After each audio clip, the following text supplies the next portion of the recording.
Are you kids ready to get extreme? You've played Rise of the Triad, or I've played Rise of the Triad, and you watched, or had it on in the background while you were doing something I can't mention within the first 30 seconds of a video without being demonetized. Back when DLC was called an expansion pack, and you bought it in a store for like 20 bucks. Although Extreme Rise of the Triad doesn't have anything new besides levels, which are all tiles arranged on a grid like this, so the file you need to play it is a whopping 277 kilobytes, which might have taken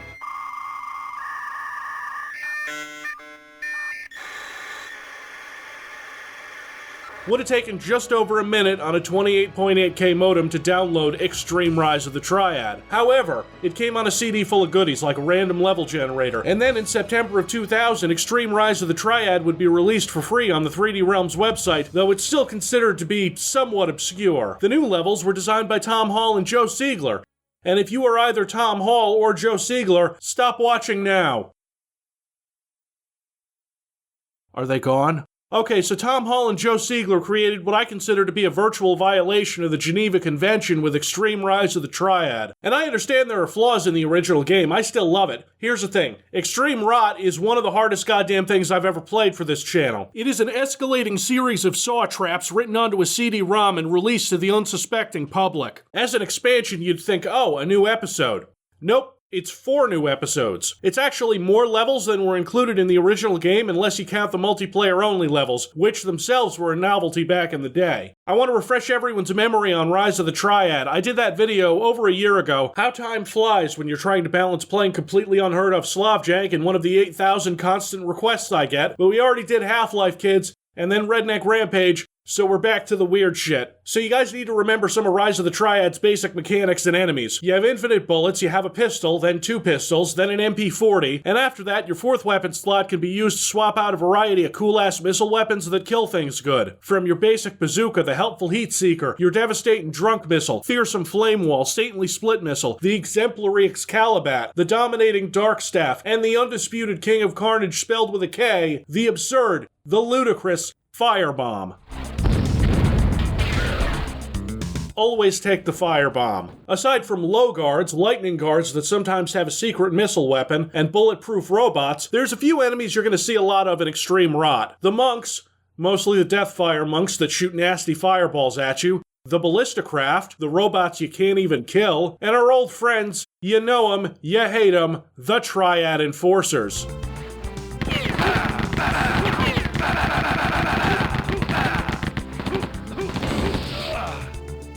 You know how Plutonia uses Revenants? Extreme Rot uses Enforcers like that, except Revenants are easier to kill and don't have hit scan weapons. There's a story here too. Get this. El Oscuro, the thing that was the boss of the last game, as he's dying, he does a spell where he calls upon the dark powers at his disposal to reverse time, and so the Hunt finds themselves back on San Nicolas Island outside the monastery again. The villain gets a do-over. I'm using a new port this time around, Rot EXPR, which supports ultra-wide and only crashed on me one time during this entire playthrough. Hell yeah.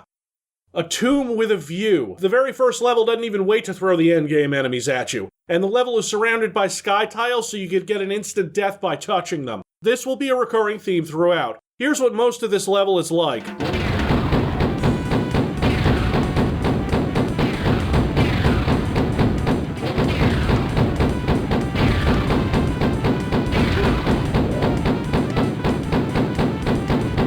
When the game starts with Havana Smooth, you know it's going to be a bad time. The monks were a mistake, and they're pretty much in every level, and they're usually the Deathfire kind. You're going to see me dying a lot, even in the first level, because about 99% of the maps in Extreme Rot are designed to kill you over and over and over. And the fun coin collecting and extra lives stuff, forget it. Extra lives are not nearly as common, not that it matters, there's a save system, but this is how many lives I had at the end of Rise of the Triad, and this is how many lives I had at the end of Extreme Rise of the Triad. And I must have died hundreds of times. If Rot is a Super Mario Bros. Game, Extreme Rot is like one of those Mario Maker levels designed to murder you. This level up comes very early in the expansion and makes me cry, so I can see why Pixar would name that movie after it. Dodging my own firebomb explosions can be a problem, but I ain't taken anything less powerful when every stage so far has started with Deathfire monks. Also, some enforcers with their back turned, a nightmarish maze of fire and gads, gravitational anomaly discs if you don't remember. Filled with machine gunners and enforcers, it's a rough time, and this is one of the easier maps. Enforcers tend to hit scan you when you get close enough and throw grenades when you're far away,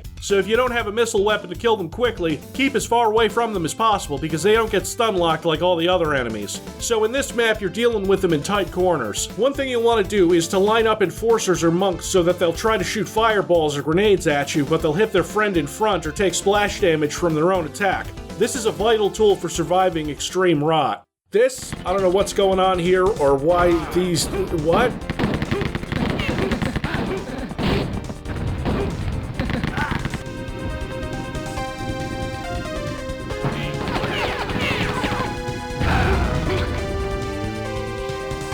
This level has a secret exit in it that only an absolute madman could have conceived. Right near the end, you're supposed to outrun these push walls so you can get to a hallway that leads to that exit. And I could see this on the map. I couldn't get to it because running along with moving walls slows you down because this is still weird jank based on the Wolfenstein 3D engine. What you're supposed to do is like run and strafe left and right in a certain way to gain speed so you can make it in. At first I didn't know and I quick saved after the walls had moved. And you're thinking, Civvie, why would you quick save right before exiting a level?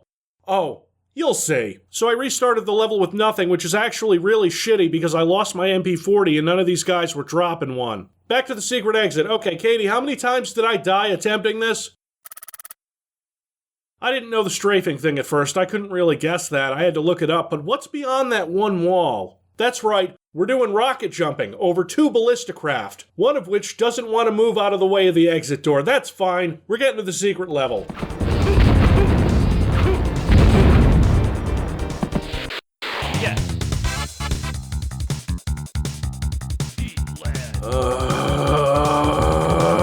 The barracks. One of the easier maps since it's not filled with enforcers or monks, but not one of those guards is dropping an MP40. I'm sure there's a secret I'm missing or something. Oh right, Civvie, why do you save your game right before exiting a level?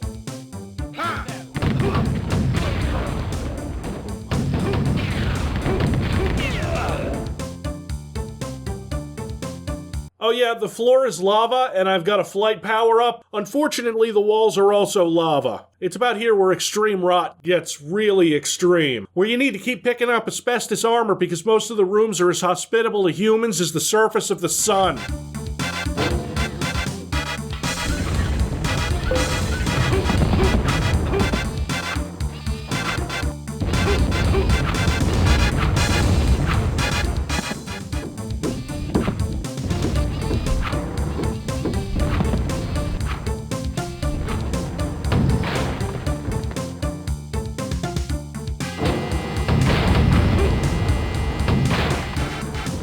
Nothing but net. It's a gimmick level, you see? Nothing but net? Aha! This is one of the easier levels, but it gets more monotonous than it needs to because I still haven't found another MP40 after losing the last one. Truth or Darien? General Darien, back from the grave, only slightly tougher because he's got enforcers all around him and pits of lava, and enforcers. They're worse than he is. High road, low road. Now this is interesting. The way Rise of the Triad maps are designed, you can have like hubs because each level exit can take you to a different map. So this level has 2 exits that will take you to a completely different set of levels for episode 2 depending on which path you take. Let's take the high road. Yeah.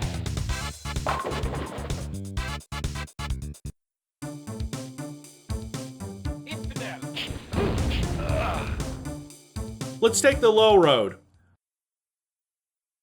Open fire. 1 million low-tier enemies means I can actually get my MP40 back. This is hard, but it's just not extreme. What else you got? I'm sorry, what? Yeah, that's just boulders going upstairs. Why wouldn't they? If you absolutely need to add some extreme to your map, nothing like adding 1 million Deathfire monks on top of platforms where there's lava underneath. Ah yes, the hallmark of good game design, trial and error. You have 2 choices. One choice is death.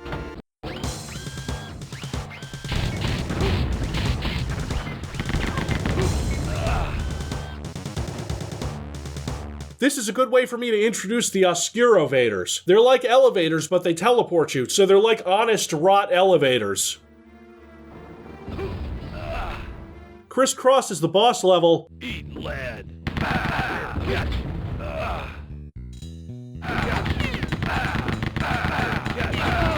Crisscross is the boss level where you get to fight 2 Chris at the same time. You only have to kill one of them for the level to end. It's not that hard, the bullshit platforming to get there is way worse.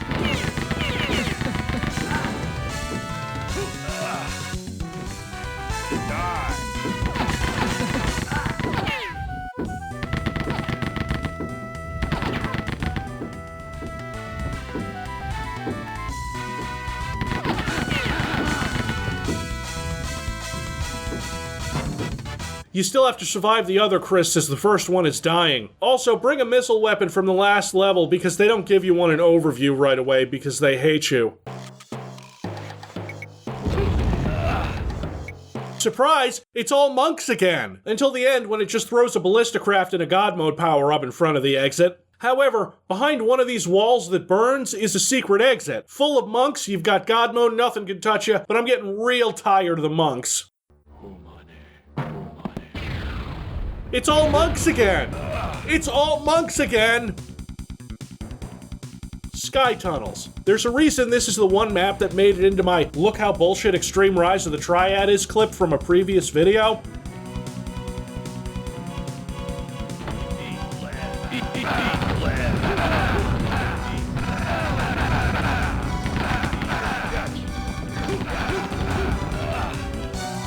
See, you gotta let the enforcers drop and then go all the way up, ride a platform, get a weapon to deal with all of them, and the key. The key is floating in the sky. It's doable, but you won't enjoy it.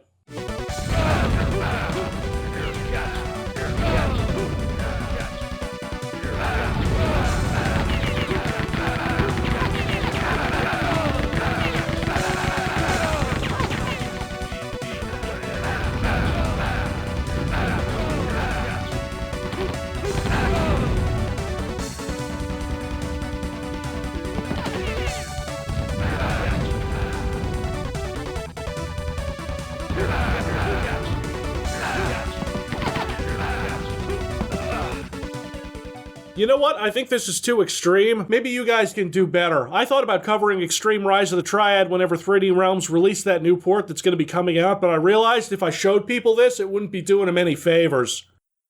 Okay, what's next? Eat lead.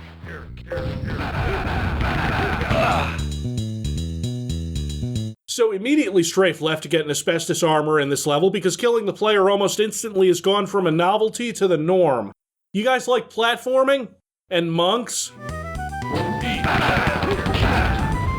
Get out of this cursed level as soon as you can. You only need the silver key, which is guarded by ballista craft.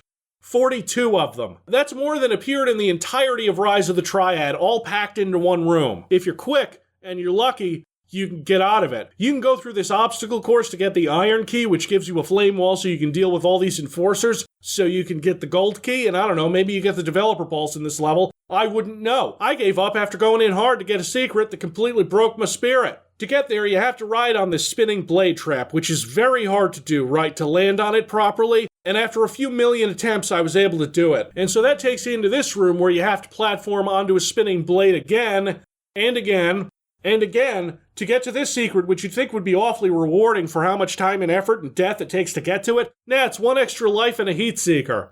That's when I gave up on this one. Oh, the ride. Yeah, let me tell you, if you bought this in 1995, you got taken for a fucking ride. If you fall off this train, reload your save. If you miss the bulletproof armor, reload your save. If a monk or an enforcer gets in your path and you're not ahead of them, reload your save, because you're not finishing the level.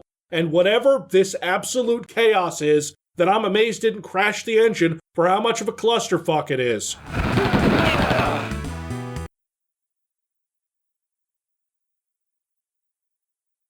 Fuck you, game. Rise of the Triad had a dynamic lighting system before it was cool. So what if they set the light level to 0 and put enemies that can insta-kill you everywhere? And you can't see shit. The first area drops you into a long hallway with ballisticraft, and you have to run across it back and forth to hit 4 switches before it lets you out, with only the light of a few lamps and Scott's mystical head to guide you. If you're a fan of not knowing what's going on and dying, this is the level for you. Enemy mine. So you've gotten to the end of episode 3, and you have to fight our old pal, that nasty metal enforcer. At least they don't double him up like they did Christ, because that would probably be impossible. This one is interesting because it's not impossible, but it is damn close. In the original Rot, you got to fight the enemy in a giant arena with lots of cover. This one, much smaller, with much less cover, and I know what you're thinking, it can't shoot through those fences, right? There's no way it could shoot through those fences. It can. Forget those fences exist because you can walk right through them, and so can the enemy. They might as well not be there. All they do is obscure your view of it while you're trying to fight. I don't know why it's like this. It's one of those things I thought was a source port bug, and I had to go back into the DOS version to check. So not only is the enemy a brutal boss on its own, this arena isn't doing you any favors. It's surrounded by sky tiles, which are instant death when you touch them, so sometimes you'll survive getting hit with a missile only to get pushed into the sky and you die anyway. But with perseverance, you can kill him and run around dodging his still active projectiles until the game says he's dead and the level is over. On to episode 4.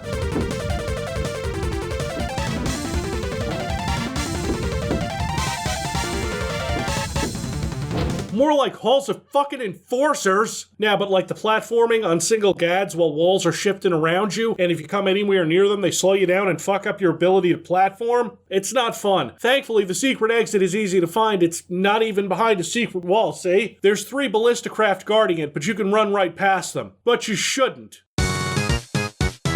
Here's a fun thing. There isn't just one secret level in episode 4, there are 5, which you're locked into now by taking that one secret exit. Danger Mouth, maybe a pun on Danger Mouse? That seems like a weird thing nerds would probably make a pun out of in the 90s. This is probably one of the easier levels. Low tier enemies, plenty of missile weapon pickups, they make up for it.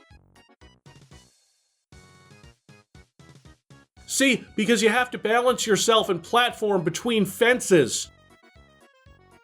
Oh, and enforcers. Can't forget the enforcers.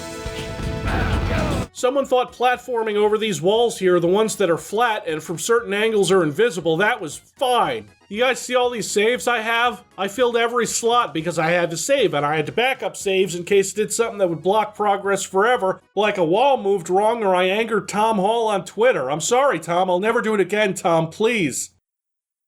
I'm sorry, Tom. Please. Please. You'd think your main problem in a level called Welcome to the Machine would be robots, but you'd be wrong, because it's enforcers.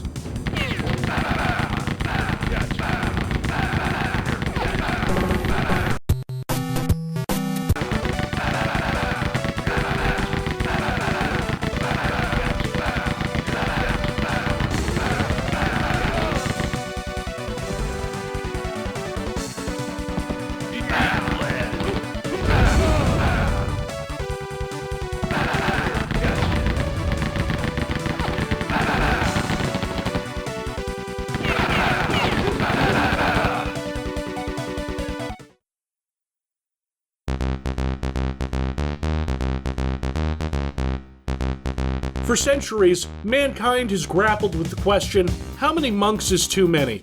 This many. This many is too many.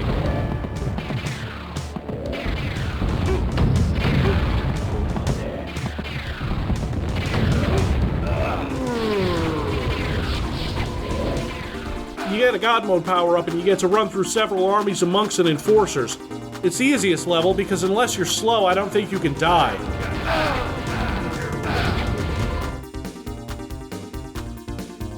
A level based around using dog mode, where you have to remember that you can kind of jump by using the attack and use buttons for the dog, so you can get over these fences. And that's the end of the secret levels, but not the end of the pain. I'm glad that they put the worst level towards the end. Really gives me something to shoot for. This level requires you to first and foremost remember that you have a key that drops weapons. If you don't know that, you're not getting out of the second room of this level alive. See, a touch plate locks you into a room with, you guessed it, fucking enforcers!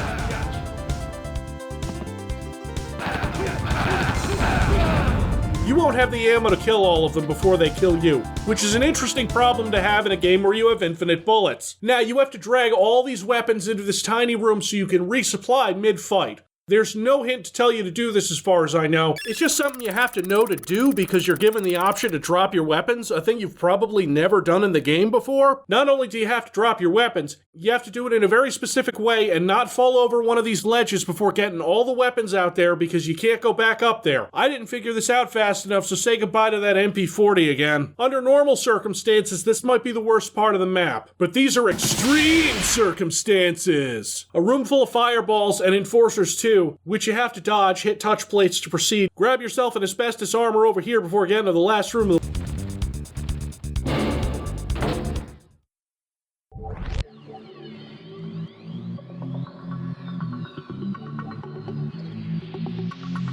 Eat lead. Here, catch.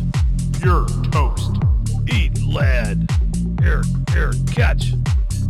Eat lead. They'll bury you in a lunchbox. Here, catch. Here, catch. Eat lead. Eat lead. Here, catch. Eat lead. Eat lead. Here, catch. Eat lead. Eat toast. Eat lead. Here, catch.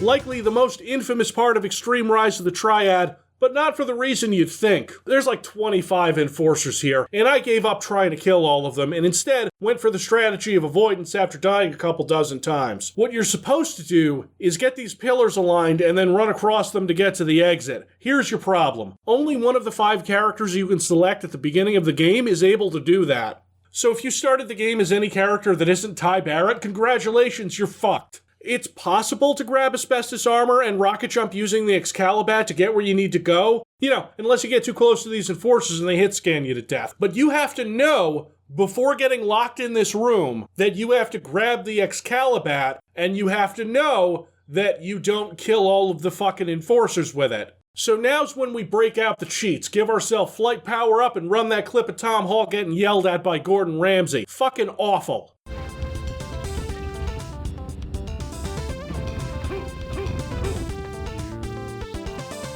A boulder vision. It's got boulders and rotten evil traps sometimes, but it's a nice break from the last map. Doesn't hurt my soul to play it.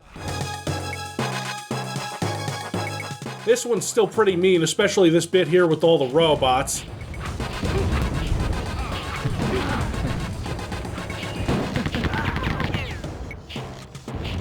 Yeah.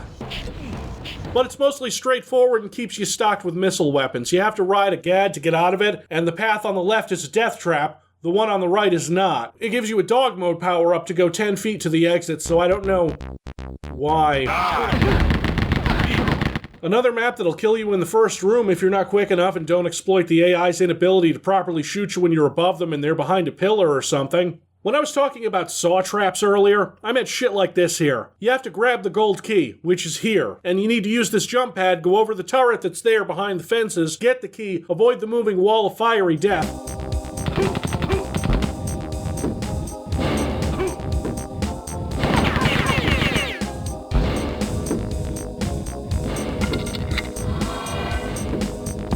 What I mean is that every path you have available to you requires you to do something painful. There's another section where if you don't make the jump to another section with a jump pad, you're stuck. There's even what I'm going to call a suicide booth, which is marked with a "You do not belong here" tile.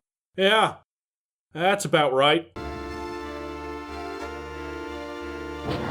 It's monks! It's all monks! The easiest part is dealing with El Oscuro, letting him do his thing until he tires himself out and turns into another snakehead trail before doing another chase. This time, it's just way harder because it can be, and you're basically doing trial and error, doing balls-hard platforming like this is an Apogee game made before 3D, before finally arriving at the final level, the Unholy Chamber. It's like the last time, where you have to destroy all of El Oscuro's larvae with a twist. It's way fucking harder, and you can accidentally block yourself off from the first batch of them by hitting one of these switches. So don't hit these switches until you've hit a touch plate that opens these walls. Then, well, it is a harder fight if you want to destroy all the eggs and get the good ending, because you have to lead Oscuro away from the door to the egg chamber. He'll follow you right in, and since you're going to have to go straight for the asbestos armor to, not die, that's where you're going to get stuck, getting wrecked by the snakeheads. Once you're able to lead him away from that door, it's not too bad. Destroy the eggs, get out, shoot him while he's over the lava pools. It's still pretty easy. El Oscuro is dead, but it looks like I missed one secret wall, but I'm sure that's not... Oh, fuck. I missed one. It's right here.